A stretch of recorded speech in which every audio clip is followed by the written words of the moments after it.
If you're a single woman over 40 looking for Mr. Right and you're ready to learn the most underrated skill to save time and heartache, you're in the right place. In this episode, as an intuitive love coach, I'm sharing how to avoid dating burnout. Part 3. Perfect for you if even opening a dating app sends you into stomach-clenching agony. You don't want to miss this. Welcome to episode 7. Today we're doing part 3 of my 3-part series on how to avoid dating burnout and 3 ways to use your intuition to do that. Part 1 and 2 were about learning how to get your yes and your no in your body and start translating what your intuition is telling you to do in the best possible way to find love. Today we're going to talk about what happens when things go sideways, when you have a bad day, when you're just gripped with uncertainty and confusion and self-doubt, which we've all been there, of course, and this is an up and down journey. I would say dating is one of the hardest things that you can ever do because it really confronts all of your insecurities and self-doubt and what you imagine yourself to be, who you think you are and who you think people are. All of these underlying insecurities come up in a huge way when it comes to dating, especially after 40. You know, the more years that passed after 40 when I was single, the worse I felt about myself and the more you become insecure. I wouldn't really want to put that kind of insecurity on anyone because nobody wants to feel that way. But I'm here to tell you that it's okay and that you can get through this with grace and feeling empowered and being your true self and being intentional about dating, even despite having all of these insecurities and self-doubt. It's not that it's necessarily going to go away, but you'll be able to deal with it in a much more holistic and empowered way. And that's what I'm here to help you to do. This episode is dealing with the confusion and self-doubt, even when you're using your intuition, especially when you start using it, because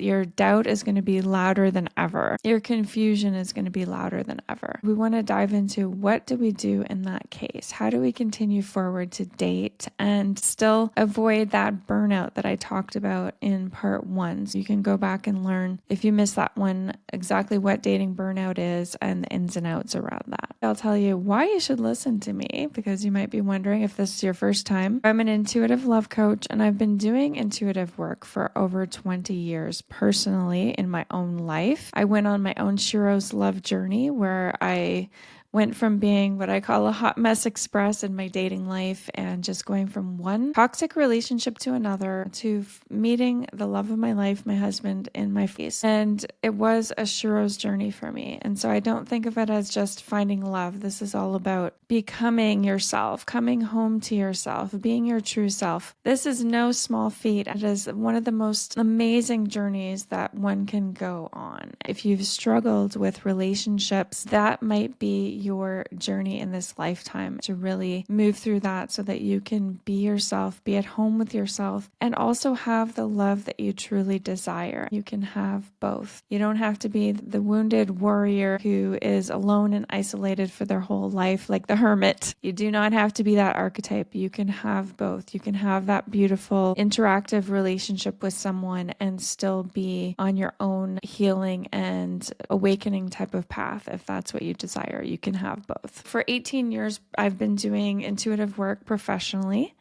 And I have a deep understanding of my own intuition, and I've been teaching it to clients for years. I know what intuition is and what it isn't. And what I'm teaching you in this season is all about how to really use your intuition to find love. If you're looking for courses on that, I do have a shop. You can go to my website and check that out because I've got meditations and courses all around this topic. Let's get on to what we're talking about today, which is dealing with confusion and self-doubt. That is really a huge way to avoid burnout. I'm not saying this is not going to happen anymore, but we want to be able to deal with it in a way that is holistic and filled with grace, to tune into that confusion and self-doubt and really figure out what is it trying to tell you. Thinking about it in terms of your mindset, processing thoughts is very important when it comes to avoiding dating burnout. Your thoughts can make you spiral and make you uncertain about everything. It exhausts you. You feel like you're spinning your wheels. You feel defeated. I've had lots of clients who will give this a try, go on the dating apps, and then a few weeks later, they're just completely exhausted and feeling hopeless and negative. This is not going to work for me. Maybe it works for everybody else, but it doesn't work for me. And starting to get into that kind of mindset is really insidious. It creeps in and it sours everything you do. Of course, you don't want to do it anymore because you have all of these negative thoughts and feelings about it. Have you ever gone out with someone on a date and immediately you knew they were very negative and cynical and probably had been spiraling 5 minutes before the date? It's very obvious, isn't it? I know that I can pick up on it immediately. When I was dating, I just kind of knew when someone was very jaded and they had a negative viewpoint on dating and just had an attitude like, well, this is going to go sour and sideways just like every other date I've been on. You can just feel that negativity seeping off of them. We're not judging any of this. We know this is normal to get into negative funks and to feel hopeless and just like, this isn't working. What we want to do is to deal with it. We don't want to be carrying that around, and you certainly don't want to be going on dates before you process things like this. We need to address and face these thoughts head on that pile up and get in the way of your dating with confidence and joy. Journaling is my number one tool and has been since I was 12 years old. I wouldn't be myself if I didn't recommend journaling to do this. Some prompts that you can use are, what are my thoughts about dating? Just anything, just throwing down any words, phrases, examples that come up, maybe things you've heard, stories from your friends or your parents or family, things that you've been through that have formed your opinion and thoughts around dating. Jot all that down, get it out of your head, get it out of you. Get it down on paper so you can look at it and be objective about it and give yourself some space from it. What do I think about dating? That is your prompt. Another way to turn it around so that you can look at it from a totally different perspective. If my best friend was dating the way I'm dating, what would I think about it? What advice would you have to give her, or what would I think about what she's doing? Maybe if you're being really negative or feeling all kinds of way about dating, what would you tell your best friend if they were acting like that or being like that? It's not a thing around judgment. This is, how would I support this person? And then by doing that and writing it down, you have figured out a way to support yourself. Let's move on to emotions. How do we deal with our emotions as we are dating? It's something where you have to keep maintaining your emotional regulation as you're doing this, because it builds up otherwise. And you start to become that person that I was talking about, where you go on a date and you're like, wow, that person is really, really negative. Tap into your emotions. You can do journaling around this. How am I feeling today? How do I feel when I open a dating app? I had a client who would literally become nauseous and almost have to run to the bathroom and throw up when she would open the dating app, because she had so many deep and upsetting emotions about it. You want to dissect that. You want to observe. And, my framework, the first part is always awareness and followed by acceptance. We're not beating ourselves up about this. We're becoming aware, and then we're accepting, saying, this makes perfect sense that I would feel like this right now. This is how I'm feeling, and that's totally normal. Then moving into the connection piece, what we're doing right now is connecting to yourself, spending time with yourself and asking, how do I feel?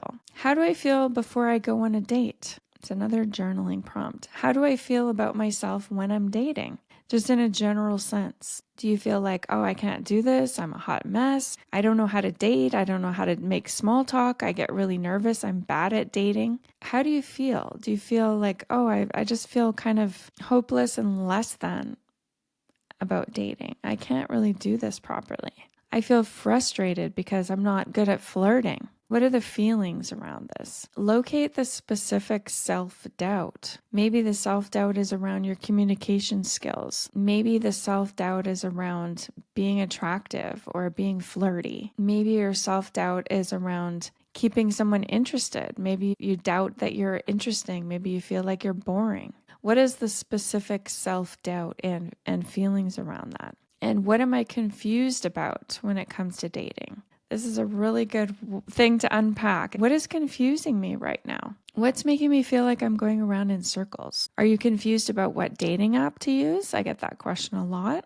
Are you confused about whether you should stop dating and just let the universe bring this person and just do social events and get yourself out there? Or should you go all in on the dating? What are you confused about? And really dial into that. These are beautiful ways to unpack all of that stuff that is building up within you. The emotions, the thoughts, the spiraling doubt and negativity that's creeping in. Unpacking and spending like a couple of days a week on the self-reflection that has nothing to do with dating. You're not dating at this time. You're just using a day or an afternoon of self-reflection. It could be even half an hour once a week to check in with yourself. You'll be amazed and surprised. I always get this response like, these questions are so simple, but I cannot believe everything I uncovered about myself by doing this. Don't discount how simple it is. It is profoundly simple. Think of it that way.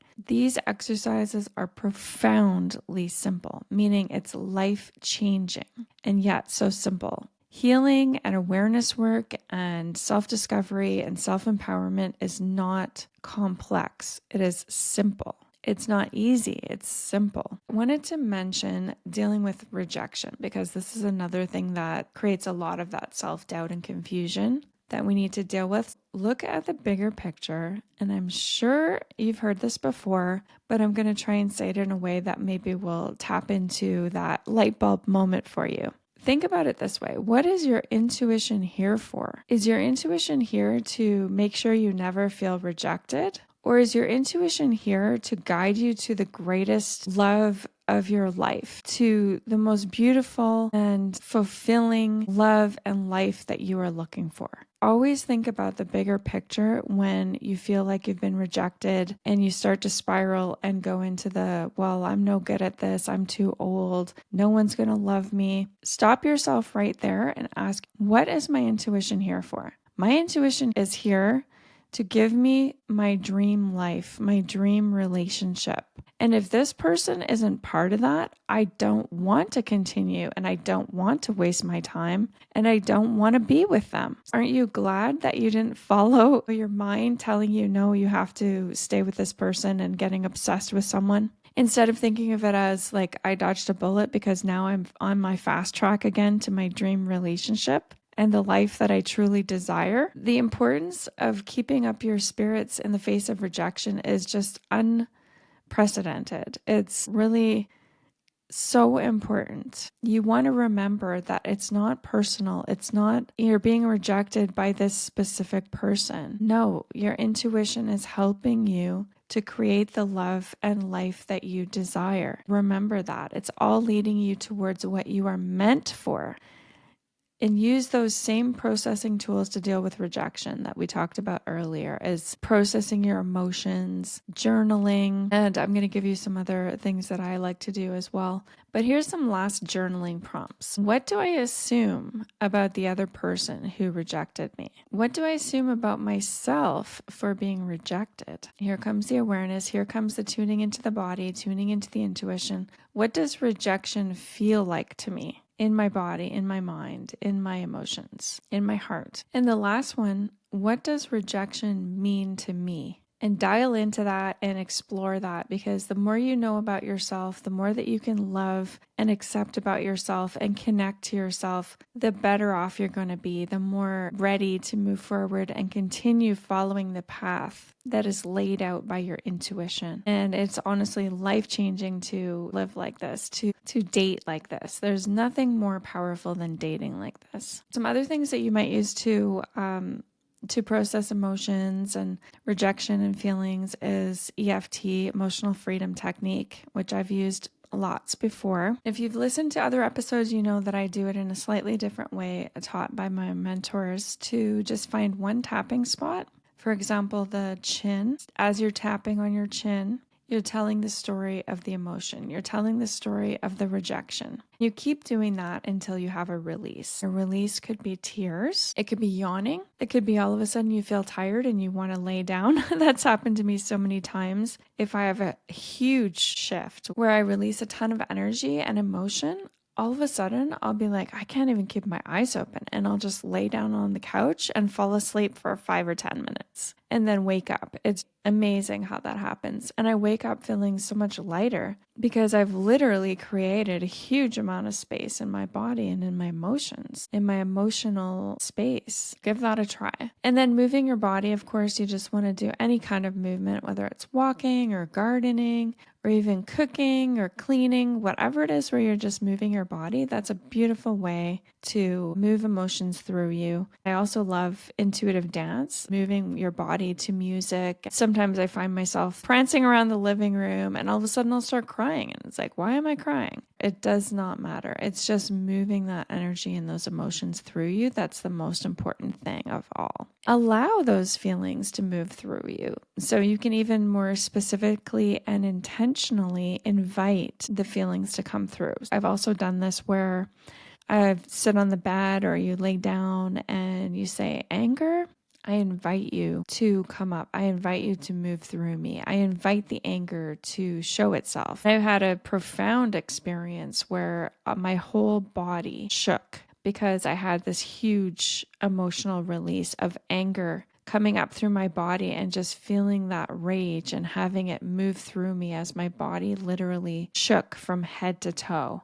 It's profound. It's almost like a sacred experience, but you're letting this huge emotional weight go. And then afterwards, it's like, wow, again, you're a totally different person. Give that a try. Invite whatever strong emotions you feel. Maybe it's anger, rage, sadness, sorrow, whatever it is you're feeling, hopelessness, helplessness, let it come through. Invite it to come up and see what happens. It's just a minute later, 30 seconds later, it's gone. It's not a huge amount of time, but the actual aftermath is profoundly beautiful and amazing. I hope this has been helpful to help you to move through this self-doubt, the confusion, to deal with those feelings of rejection as a way to avoid burning out. When you do this and you maintain your emotional regulation and you maintain your connection to your intuition, everything changes. It's really the fastest and most effective way to find the love you're looking for. I'm including